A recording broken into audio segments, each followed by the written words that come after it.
ओ hello mister phone प्रेमी, जरा इधर भी ध्यान दो, मैं यहीं बैठी हूँ। मैडम आपसे तो ध्यान हटता ही नहीं है। मैं सोच रहा था कॉलेज तो खत्म होने वाला है, अब आगे प्लान करते हैं क्या करना है। जो भी करना है साथ रहकर करेंगे। हो, मतलब शादी वादी का प्लान है? हाँ रिया, मजाक नहीं कर रहा हूँ। मैं सच में चाहता हूँ कि तुम मेरी जिंदगी का हिस्सा बन जाओ। अरे लेकिन अभी तो पढ़ाई चल रही है ना, जॉब भी तो नहीं लगी है। अरे जॉब लग जाएगी, मेरा तो प्लेसमेंट हो ही गया है, और शादी के कुछ दिन बाद तुम भी जॉब के लिए अप्लाई कर देना। सच बोलूं, मैं भी यही चाहती हूँ कि हम दोनों साथ हों, लेकिन तुम्हारे घर वाले, तुम्हारी मम्मी मानेगी? देखो घर में मेरी मम्मी की ही चलती है, अगर वो हाँ कर देगी तो सब हो जाएगा। और अगर ना कर दी तो? अरे पागल, मम्मी तुम्हें ना नहीं करेगी। बस तुम मम्मी के सामने मैं जैसा बोलूं वैसा करना। क्या? मेरी मम्मी ना थोड़ी अलग टाइप की है। उनके हिसाब से परफेक्ट बहू वही है जिसे सब आता हो। घर का काम, साड़ी पहनना, सिंदूर लगाना, पूजा करना, मतलब पूरी संस्कारी घरेलू लड़की। ओ माय गॉड, फिर तो मैं फेल ही हो जाऊंगी। अरे तुम चिंता मत करो, तुम बस याद रखना जब मम्मी कुछ पूछे बस हाँ हाँ बोलना है, फिर सब ठीक हो जाएगा। और मुझे सच में बहुत टेंशन हो रही है, अगर आंटी को बाद में पता चला कि मुझे कुछ भी ठीक से नहीं आता तो? तब मम्मी नाराज होगी और फिर तुम्हारी क्लास लगाएगी, सोच लो। पागल, सब चीज को मजाक समझते हो। देखो रिया, मम्मी की नजर में पास होना जरूरी है। बस एक बार शादी हो जाए फिर सब आसान हो जाएगा। चलो ठीक है, तुम्हारी मम्मी से मिलती हूँ, लेकिन याद रखना अगर उन्होंने बहुत मुश्किल सवाल पूछे ना तो मैं भाग जाऊंगी। हाँ। अरे उसकी जरूरत ही नहीं पड़ेगी, चलो मम्मी के पास चलते हैं। और इस तरह दोनों कॉलेज कैंटीन से निकलकर आरव के घर की ओर चल दिए। थोड़ी देर में दोनों घर पहुंचे। मम्मी, ये रिया है, मैंने बताया था ना आपको इसके बारे में। हाँ हाँ, समझ गई। ये वही रिया है ना जिसे तू पसंद करता है। आ बेटा बैठ। हाँ मम्मी। नमस्ते आंटी जी। नमस्ते बेटा। और अपने बारे में कुछ बताओ बेटा, घर के सारे काम कर लेती हो ना? जी हाँ आंटी जी। देखो बेटा, शादी के बाद ना हर औरत को 16 श्रृंगार करके रहना चाहिए, ये सब तो तुम्हें पता ही होगा। अब जी हाँ आंटी जी, जानती हूँ। हाय कितनी प्यारी है ये रिया, मेरी हर बात पर ये हाँ ही बोल रही है। कितनी गुनी है, संस्कारी लड़की लगती है। बेटा मुझे रिया बहुत पसंद है, इसके मम्मी पापा से बात करके तेरी और रिया की शादी फिक्स कर देते हैं। Thank you mummy. रिया, मैंने कहा था ना तुम मम्मी को बहुत पसंद आओगी।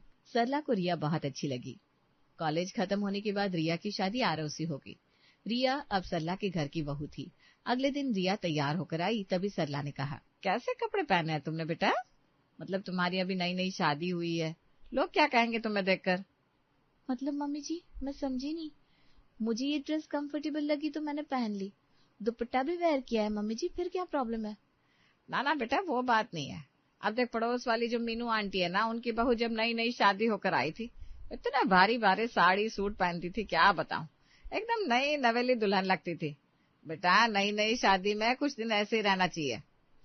पर मम्मी जी, भारी साड़ी सूट इन सब में मैं कंफर्टेबल नहीं हो पाऊंगी, फिर काम कैसे करूंगी? अरे बेटा, सब हो जाता है। हमारे जमाने में तो हम ऐसे ही भारी भारी कपड़े पहन के सारे काम करते थे, ऊपर से हमारे तो घूंघट भी हुआ करता था। थोड़े दिन भारी कपड़े पहन लो, वरना मोहल्ले वाले क्या कहेंगे। जा बेटा, ठीक से तैयार होकर आ, फिर नाश्ता बनाना। रिया गुस्से में अपने कमरे में गई और तैयार होने लगी। उसे देखकर आरव ने कहा, अरे क्या हुआ रिया रानी, अभी अभी तो तुम बाहर गई थी, फिर से रेडी हो रही हो? मम्मी जी ने कहा है भारी साड़ी पहन कर आओ, इसमें बहू जैसी नहीं लगती मैं उनको। छूकर देखो ना ये साड़ी, ये भारी ठीक है, और दो चार पत्थर बांध लो क्या इससे? अरे यार गुस्सा क्यों होती हो, इतने अच्छे कपड़े तो आए तुम्हारे पास, वो पहन लो। कुछ दिन की बात है, फिर तो कोई कुछ नहीं बोलेगा। मुझे ना तुमसे बात ही नहीं करनी, तुम बस मम्मी जी की साड़ी ले रहे हो। तुम्हें पता है इतनी हैवी साड़ी पहनकर मुझे किचन में भी जाना है, और पूरा दिन पहनकर रखनी है, नहीं तो मोहल्ले वाले क्या सोचेंगे भाई। जाओ तुम फ्रेश होकर आओ, मैं भारी साड़ी पहनकर बाहर जाती हूँ। अब रिया ने जैसे तैसे हैवी वर्क वाली साड़ी पहनी और किचन में जाकर नाश्ता बनाया। अगले दिन रिया झाड़ू लगा रही थी, तभी लीला आई। माँ जी, ओ माँ जी, ये प्रेस के कपड़े हैं, तनी गिन के ले लीजिए। ला दे कपड़े। और हाँ, आरव की शादी के बाद तू अब आ रही है, बहुत सारे कपड़े हैं प्रेस करने के लिए, लेकर जाना। अच्छा, अरे भैया की तो शादी हो गई, ये जो सफाई करती है यही है क्या आपकी बहू? हाँ, ये मेरी बहू रिया है। रिया यहाँ आ बेटा। जी मम्मी जी। ये तो बहू कम बिटिया ज्यादा लागत है, न बिंदी दिखाई देते न सिंदूर, पर सब आजकल का फैशन बा। देख रिया, लीला ने कैसे बीच की मांग निकाल कर पूरा सिंदूर भर रखा है, ऐसे ही सिंदूर भरा कर। हाँ रिया जी, सिंदूर जितने अच्छे से लगाया जाता है, पति की उम्र उतनी ही लंबी होती है। हमको देखो इतने साल हो गए हमारी शादी को, पर हम आज भी इतना गहरा सिंदूर लगावत है। हाँ लीला, यही तो एक औरत का गहना है। देख तू कितनी सुंदर लग रही है। रिया, लीला के चेहरे की चमक तो देख, सिंदूर और बिंदी से दुगनी हो गई है। तू भी लगाया कर बेटा। ओफो, एक तो मम्मी जी ऐसे ही मेरे पीछे पड़ी रहती हैं, ऊपर से ये लीला। अरे प्रेस के कपड़े लेने आई है तो लेकर जाना, फालतू में मेरी जिंदगी में आग क्यों लगा रही है। मम्मी जी को यहाँ से किसी बहाने से हटाती हूँ, फिर इस लीला को देखती हूँ मैं। रिया भौजी, थोड़ा आरो भैया का ख्याल रखा कीजिए, सिंदूर लगाने से आपका फैशन कम नहीं हो जाएगा। देखे हमारी तरह ऐसा लंबा सिंदूर भरा कीजिए। मम्मी जी आपके फोन में रिंग हो रही है, शायद दीदी का फोन होगा। अरे हाँ, फोन तो मैं अपने कमरे में ही भूल गई। अच्छा तू लीला को प्रेस के कपड़े दे दे, मैं जरा फोन पर बात करके आती हूँ। सिंदूर लगाना बेटा अच्छे से। ये बोलकर सरला अपने कमरे में चली गई। तब रिया ने लीला से कहा, देखो लीला, तुम यहाँ प्रेस के कपड़े लेने और देने आती हो ना, तो वही क्या करो।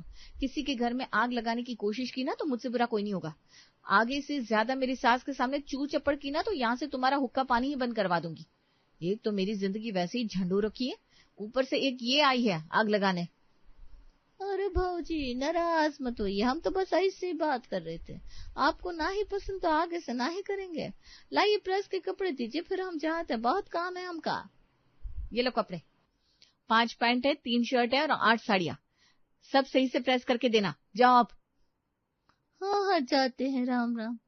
लीला ने अब प्रेस के कपड़े लिए और चुपचाप वहां से चलती बनी। लीला के जाने के बाद रिया ने चैन की सांस ली। ऐसे ही एक दिन रिया अपने कमरे में बैठी हंस हंस कर स्वीटी से फोन पर बात कर रही थी। अरे यार क्या बोलूं, शादी के पहले तो सब अच्छा ही लगता है, पर बाद में ये जो सास नामक नागिन होती ना, ये जीने नहीं देती। हर चीज में बस डसने आ जाती है। तू भी और कुछ भी बोलती है, तेरी सास जहर उगलती है क्या? हाँ यार छोड़ ये सब। ये बता फिर उस रोहन का क्या हुआ, हाथ धोकर तेरे पीछे पड़ा था। होना क्या था, ऐसी क्लास लगवाई मैंने अपने भैया से उसकी कि अब तो मैं जिधर से भी निकलती हूँ ना वो अपना रास्ता बदल लेता है। सही किया तूने। चल तेरा पीछा तो छूटा उस रोहन के बच्चे से, अब अमित और तेरे झगड़े नहीं होंगे। और बता, अमित को कब मिलवा रही है तू अपने घर वालों से? अरे यार मिलवाना तो है, पर डर लग रहा है कहीं उस कार्टून को देखकर घर वालों ने रिजेक्ट कर दिया तो। तू भी ना यार बहुत फनी है, जिससे प्यार करती है उसे कार्टून बोल रही है। भाई वाह क्या बात है। अब जिसकी शक्ल जैसी होगी उसे वैसा ही बोलूंगी ना। रिया और स्वीटी बातें कर रहे थे, तभी सरला रिया के रूम में आई। बेटा इतनी जोर जोर से तुम्हारे रूम से आवाजें आ रही है हंसने की, पूरा घर गूंज उठा है। अच्छा नहीं लगता ना? किससे बात कर रही हो ऐसे? वो मम्मी जी मेरी फ्रेंड है ना स्वीटी, बस उसी से बात कर रही थी। वो ठीक है बेटा, पर थोड़ा आहिस्ता बात करो। घर की बहू बेटियां ऐसे इतने तेज हंसा नहीं करती। चक्रधरपुर वाले चाचा जी है ना, उनकी बहू हेमा, मैंने तो आज तक उसकी आवाज ही नहीं सुनी। बोलो। मम्मी जी वो चाचा जी की बहू गूंगी है क्या? कैसे बात करती हो रिया, अकल मायके में छोड़कर आई हो क्या बेटा? वो गूंगी नहीं है, वो इतना धीरे बोलती है कि जिससे बात करती है बस उसे ही पता चलता है, सामने वाला उसकी आवाज तक ना सुन पाए। और एक तुम्हारी आवाज देखो पड़ोस तक जा रही होगी। सॉरी मम्मी जी। ठीक है बेटा, कोई बात नहीं, आगे से ध्यान रखा करो, धीरे धीरे बात करो और हंसो नहीं, सिर्फ मुस्कुराओ। अच्छा मैं चलती हूँ, मामा जी आए हैं, थोड़ी देर में उनके लिए चाय पानी लेकर आ जाना। जी मम्मी जी। सरला चली गई। उसके बाद रिया ने स्वीटी से कहा, सुना ना तूने, ऐसी ही मेरी सास, हर चीज में टोका टोकी, ये करो वो मत करो, सिंदूर लगाओ भरकर, हैवी साड़ी पहनो, बिंदी बड़ी लगाओ। अरे परेशान हो रखी हूँ मैं इनसे। हाँ यार सुना मैंने, सच में तेरी सास नागिन है, पर इन्हें कैसे बोतल में उतारा जाए ये तो तुझे ही सोचना पड़ेगा। चल फोन रखती हूँ, तो बाहर जा, नहीं तो फिर डांट पड़ेगी तुझे। ओके ओके जाती हूँ, बाय। स्वीटी का फोन रखने के बाद रिया ने चाय बनाई और जाकर सरला और किशोर को दी। नमस्ते मामा जी, ये लीजिए चाय। मम्मी जी आपकी चाय। जीती रहो बेटा। अरे जीजी आपकी बहू लगता है अभी जरा नादान है, बड़े छोटों का कायदा नहीं है। मतलब मैं समझी नहीं, मुझसे कुछ भूल हो गई क्या? हाँ किशोर, आजकल की लड़कियों को सब कुछ बताना पड़ता है, अपने से तो एकदम बेवकूफ है। अरे हमारे जमाने में तो पल्लू आंखों तक रहता था और अब देखो सर पर भी नहीं टिकता। मम्मी जी रखा तो है मैंने पल्लू। अरे ये पल्लू हुआ बेटा, जरा ठीक से ले, ऐसा नहीं, थोड़ा नीचा करो माथे पे, हाँ, और साइड से थोड़ा और खींच लो, हाँ अब सही है। अब जाने दो जीजी, क्या ही बोलना, ज्यादा बोलने से कहेंगे हम पर जुल्म करते हैं ससुराल वाले। मेरी बहू तो घूंघट में ही रहती है, आज भी बड़ी संस्कारी है। अब किशोर, सबकी किस्मत तेरे जैसी कहाँ, मुझे तो इसे हर चीज बोलकर करवानी पड़ती है।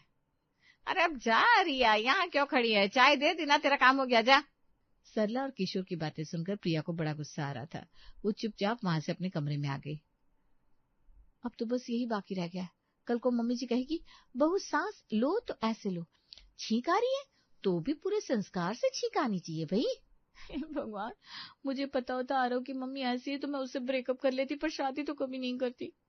थोड़ी देर में किशोर चला गया, तभी आरव आया। मम्मी, मामा जी आए थे क्या? उन्होंने मुझे फोन किया था, कह रहे थे तुम्हारी मम्मी की बड़ी याद आ रही है। हाँ बेटा, आया था किशोर। हाय, उसे देख कर कलेजे को ठंडक पड़ गई। बड़ी अच्छी मिठाइयाँ लाया है, रुक मैं मंगवाती हूँ तेरे लिए। रिया बेटा, आरव के लिए मिठाइयाँ लाना जो मामा जी लेकर आए थे। जी मम्मी जी लाती हूँ। थोड़ी देर में रिया मिठाइयाँ लेकर आई, जिसे देखते ही आरव ने कहा, ये क्या, इतना बड़ा घूंघट क्यों निकाल रखा है? कहीं गिर विर गई तो लेने के देने पड़ जाएंगे। ये घूंघट करने को मम्मी जी ने नहीं कहा, इससे संस्कारों का पता चलता है। जितना बड़ा घूंघट उतने अच्छे संस्कार।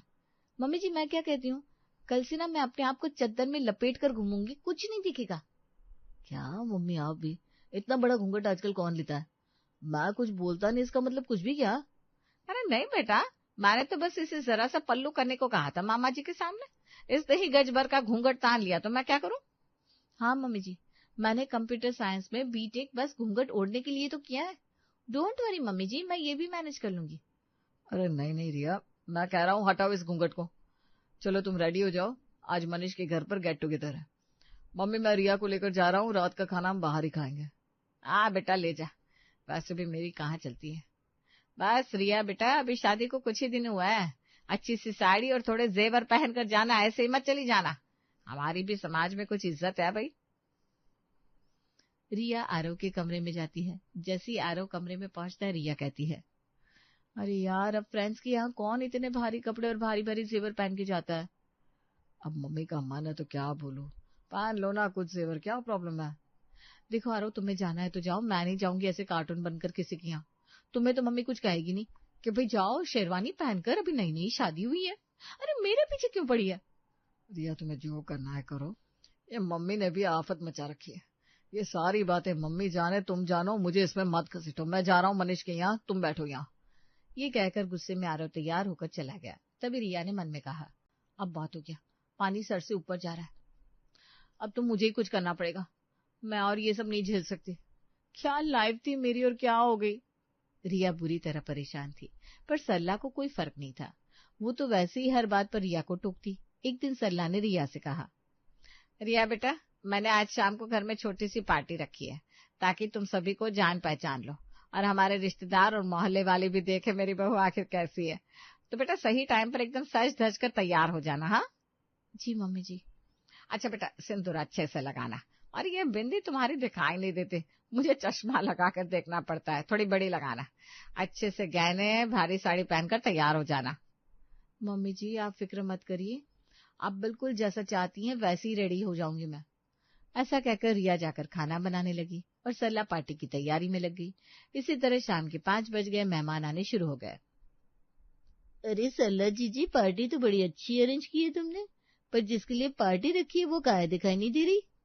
हाँ काकी, मिलवाइए जरा अपनी बहू से, हम भी तो देखे कितनी संस्कारी बहू लाई हैं आप। वैसे तो मोहल्ले की सारी बहुओं में आप कमियां निकालती रहती हैं। हाँ हाँ बुलाती हूँ, वो तैयार हो रही है। रिया बेटा, देखो सब मेहमान तुम्हारे बारे में पूछ रहे हैं, बाहर आ जाओ बेटा। जी मम्मी, बस अभी आई। थोड़ी देर में रिया पार्टी में आ गई। आज रिया का रूप देखकर वहां के सभी लोग हक्के बक्के थे।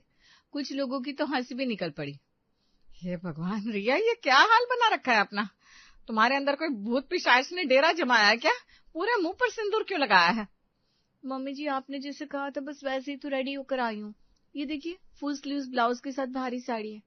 और ये देखिए मेरे पास जितने जेवर थे ना सारे पहन लिए, अब तो ठीक है ना। और मम्मी जी ये देखिए बिंदी विजिबल है ना, लग रही हूँ ना मैं अब आपकी संस्कारी बहू। सरला ने देखा अब सब लोग हंस रहे थे। वाह काकी, बहू तो आप सबसे अलग लाई हो, मान गए। हाँ भाई, और नहीं तो क्या, कितनी आज्ञाकारी है, सास ने जैसे कहा वैसे रेडी होकर आ गई। देखो तो पूरे मुंह पर सिंदूर लगाया है वैसे। हाँ आंटी जी, मम्मी कहती हैं कि सिंदूर जितने अच्छे से लगाओ पति की उम्र उतनी लंबी होती है, हमें सिंदूर भर भर के लगाना चाहिए। मम्मी जी इतना ठीक है कि हाथ पैरों में भी लगा लूं? अब तो सरला शर्म से पानी पानी हो गई थी और रिया उसके पास खड़ी मुस्कुरा रही थी।